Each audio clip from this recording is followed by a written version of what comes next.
Hello friends.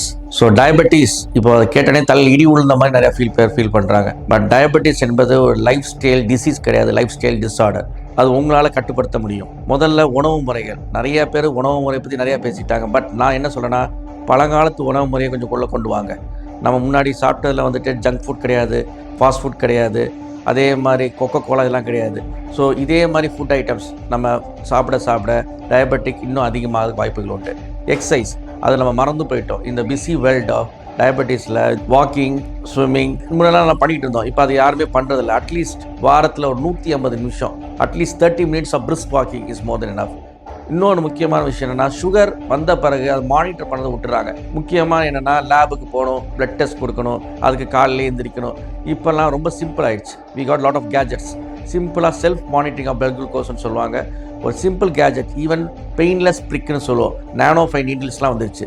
நீங்கள் குத்துறது வலி கூட உங்களுக்கு தெரியாது. உங்களுக்கே தெரியும் உங்களோட சுகர் எவ்வளோ தூரம் கண்ட்ரோலில் இருக்குது. அதை வச்சு நீங்கள் என்ன பண்ணிக்கலாம், மானிட்டர் பண்ணிக்கலாம். உங்கள் டாக்டர்கிட்ட கன்சல்ட் பண்ணலாம். இது மாதிரி சுகர் அப்ஸ் அண்ட் டவுன்ஸ் இருக்குது சார், டாக்டர் என்ன பண்ணலான்னு அவரு சில ஐடியாஸ் கொடுப்பாரு உங்களுக்கு. ஸோ சுகர் வந்துருச்சுன்னா try to treat it as friendly. So if you think it is diabetes going to be a disaster, your life will become also disaster.